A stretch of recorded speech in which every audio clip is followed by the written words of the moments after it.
இலக்கிய சீரியலில் நான் இன்றைக்கி எபிசோடில் என்னென்ன மாதிரியான சுவாரஸ்யமான விஷயங்களும் அட்டகாசமான விஷயங்களும் நடந்துகிட்ருக்கு நடக்க போகுது அப்படின்றத பற்றி தாங்க நாம் இப்போ இந்த வீடியோவில் பார்க்க போகிறோம். இப்போ தான் நீங்கள் ஃபஸ்ட் டைம் நம்ம சேனலை பார்க்க வரீங்க அப்படின்னா மறக்காமல் லைக் பண்ணுங்கள், ஷேர் பண்ணுங்கள், சப்ஸ்கிரைப் பண்ணிவிட்டு பாருங்கள். வாங்க இப்போது வீடியோக்குள்ளே போகலாம். நம்ம ரேவதி பார்த்திங்க அப்படின்னா ஸ்கூலில் அவங்க பிரின்ஸிபல் சொன்ன விஷயத்த கேட்டுக்கிட்டு இலக்கியாவை அரெஸ்ட் பண்ண விஷயமே இவ்வளோ நாள் கழித்து இப்போ தாங்க தெரிய வருது. இதை தெரிஞ்சுக்கிட்ட நம்ம ரேவதி பயங்கரமான ஒரு ஷாக் ஆயிடுறாங்க.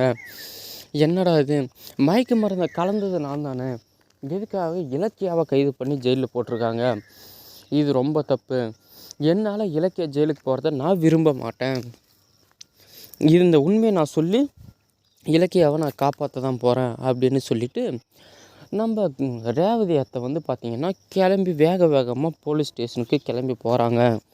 அங்கே போன உடனே இலக்கியா அப்படின்னு சொல்லிட்டு பயங்கரமாக ஸ்டேஷனில் கத்திட்டு கிடக்குறாங்க. இதை கேட்ட உடனே அந்த லேடி இன்ஸ்பெக்டர் எதுக்காக அங்கே ஸ்டேஷனில் கத்திட்டு இருக்க, அப்படியெல்லாம் கத்தக்கூடாது, என்ன விஷயம், யாரை பார்க்க வந்த, அதை முதல்ல எனக்கு சொல்லு அப்படின்னு சொல்லிட்டு கேட்குறாங்க.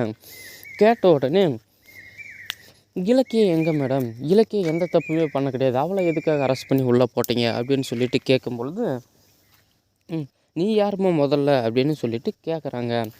கேட்ட உடனே நான் தான் ரேவதியுடைய கூட வேலை பார்க்குறவன் இலக்கியா கூட அப்படின்னு சொல்லிட்டு சொல்கிறாங்க. சரி என்ன விஷயம் அப்படின்ட்டு கேட்டபொழுது இலக்கியம் எந்த தப்புமே பண்ண கிடையாது, அஞ்சலி குடிக்க இருந்த இளநில மயக்க மருந்தை கலந்தது நான் தான், அவள் எந்த தப்புமே பண்ண கிடையாது அப்படின்னு சொன்ன உடனே நம்ம லேடி இன்ஸ்பெக்டருக்கு பயங்கரமான ஒரு ஷாக் ஆகிடுதுங்க. இந்த விஷயம் வெளியே தெரிஞ்சால் நம்மளுக்கு தான் ஆபத்து, என்ன இது இந்த சமயத்தில் இப்படி குட்டியை குழப்பறாளே அப்படின்னு சொல்லிட்டு பயங்கரமான ஒரு ஷாக் ஆகிடுறாங்க. இங்கே என்ன பண்ணுறதுன்னே தெரியாமல் திகச்சு போய் நிற்கிறாங்க. சரி ஓகே, எதுக்கும் ஒரு தடவை அந்த பழைய வீடியோ ஃபுட்டேஜை பார்த்து செக் பண்ணிடுவோம் அப்படின்னு சொல்லிவிட்டு இங்கே எடுத்து அந்த வீடியோவை செக் பண்ணி பார்க்குறாங்க. பார்க்கும்பொழுது இங்கே யாரோ ஒரு வயசான அம்மா நடந்து வர்ற மாதிரி தான் இருக்குது.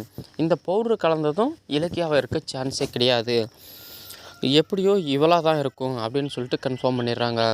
இவளை இப்படியே விட்டால் நம்மளுக்கும் பிரச்சனை, பைரவி மேடமுக்கும் பிரச்சனை, இதை முதல்ல பைரவி மேடமுக்கு இன்ஃபார்ம் பண்ணுவோம் அப்படின்னு சொல்லிவிட்டு பைரவிக்கு ஃபோனை போடுறாங்க.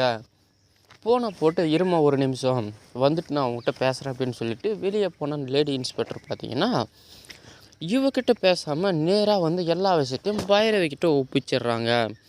இதை கேட்ட உடனே பயங்கரமான ஷாக் ஆகிடுறாங்க நம்ம பைரவி. நல்லா நடந்துட்டு போயிட்டு இருக்க சமயத்தில் எதுக்காக இப்போ இப்படியெல்லாம் பிரச்சனை வருது அப்படின்னு சொல்லிட்டு